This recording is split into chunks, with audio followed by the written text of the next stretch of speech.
again next to you. Hey, just got to talk to you about, NFL is a tough business. Shilo had, some bad. It's just have you talked to him and how are his spirits? Most definitely. He's my son.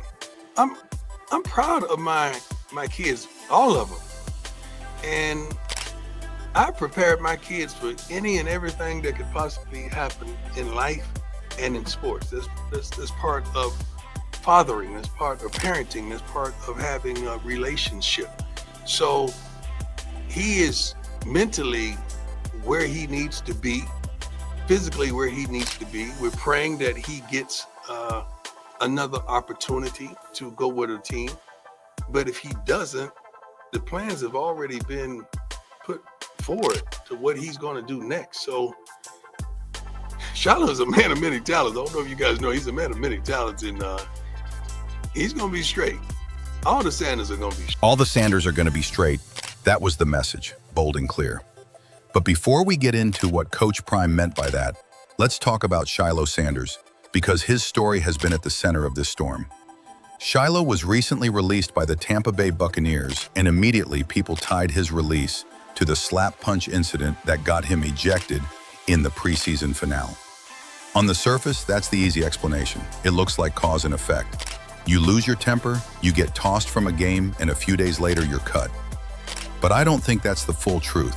Sure, it works as a convenient narrative, and yes, when Coach Todd Bowles cut him, it sent a message to the locker room that we can't have that kind of behavior.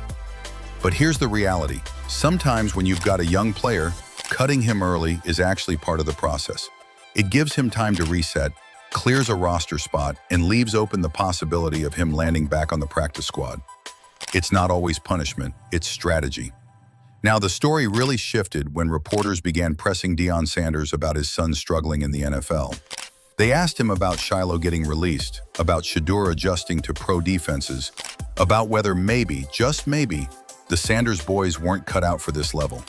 But Coach Prime didn't flinch. He didn't give a cautious answer. He didn't deflect.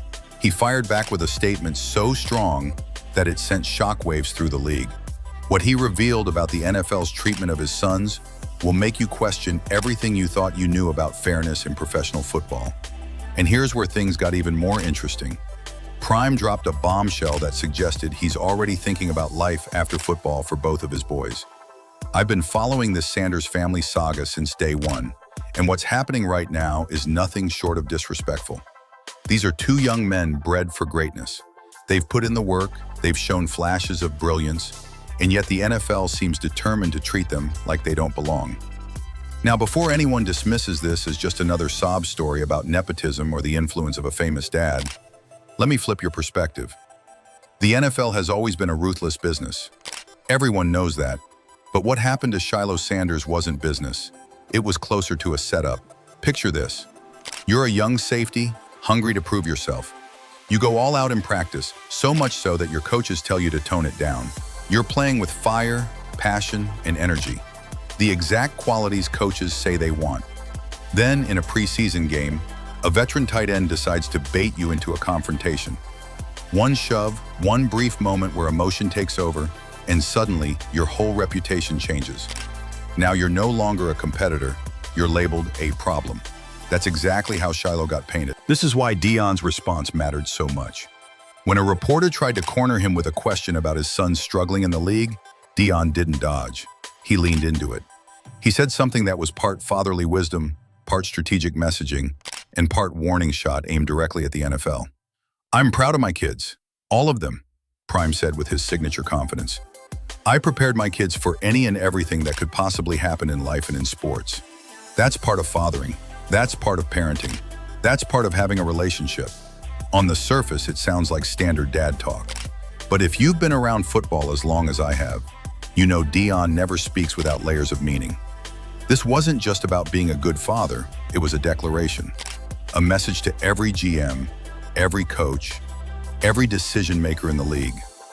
My boys are ready for whatever you throw at them, and they'll succeed with or without your approval. And then came the eerie part. When Prime said, "All the Sanders are going to be straight with or without football," it raised eyebrows.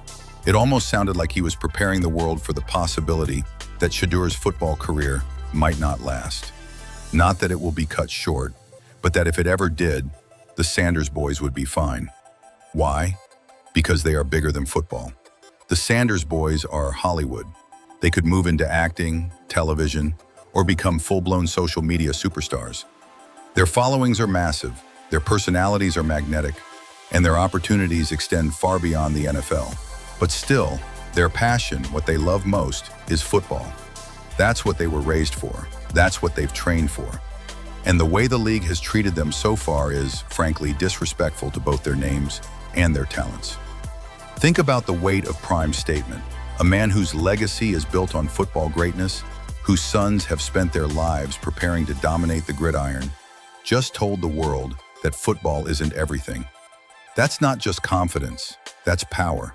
Prime was reminding the NFL that his family's empire stretches beyond the sport, and they don't need anyone's approval to succeed. The Sanders boys aren't just athletes, they're brands. Shedeur has millions of followers hanging on his every move. Shilo's charisma lights up every room he enters. Even before NIL changed college athletics, the Sanders brothers were building platforms and businesses that guaranteed them influence far beyond the field. But here's what makes it frustrating. Their true passion is still football. That's where their hearts are. That's where they've invested their time, energy, and blood. And yet, they're not being treated with the fairness they deserve. Now, let's clear up some things about Shilo's release in Tampa. Everyone wants to connect it to the preseason scuffle. But those who understand roster construction know better. Cutting a player early doesn't always mean the end. It can be a move to slide him onto the practice squad while avoiding competition on the waiver wire. And honestly, Shilo's competitiveness, even the incident that got him ejected, is exactly what you want from a young player trying to prove himself. He's hungry, he's aggressive, he treats every rep like it's the Super Bowl. That's not a liability, that's Sanders' DNA. But if Shilo's situation was frustrating, Shedeur's in Cleveland has been downright unfair. While other rookies got real chances to show their abilities with established offensive lines and proven receivers, Shedeur was thrown behind a backup line that couldn't block to save their lives. He was running for his life every snap, just like he did at Colorado. Yet critics conveniently ignore the times he actually had protection. When he had a clean pocket, he looked surgical. That Carolina game proved it. He was one of the most accurate quarterbacks in college football, and he carried that skill into the NFL. But one drop pass in the preseason completely changed the narrative of his night. That's how thin the margins are at this level. The issue isn't whether Shedeur belongs in the league, it's whether the league is giving him a fair chance to prove it. How can a rookie quarterback succeed when he's working with a backup line that can't pick up stunts, with receivers fighting for roster spots under a staff that might already have their minds made up? That's why Deion's words hit so hard. He's not making excuses. He's setting the tone. He's letting the NFL know that failure isn't part of the Sanders vocabulary. Setbacks, yes.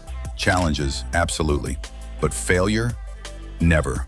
And that's where leverage comes in. By saying his family is good with or without football, Prime reminded the NFL that the Sanders name carries influence, culture, and marketability. These aren't just athletes. They're content creators, brand ambassadors, and fan magnets.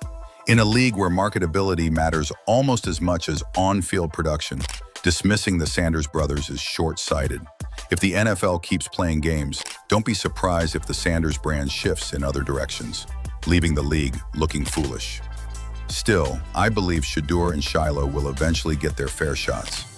Talent always rises. Work ethic always pays off. And the Sanders brothers have both in spades. The only real question is whether it happens sooner or later, and whether the teams that passed on them now will regret it later. Because one thing is certain, Coach Prime made it clear, his boys are ready for whatever comes next. The NFL can either recognize that truth or watch as the Sanders family continues to build their empire without them. So don't skip a single second of this video. And if this story touches your heart, give it a like, subscribe to the channel, and let us know in the comments. Where are you watching from? Let's begin.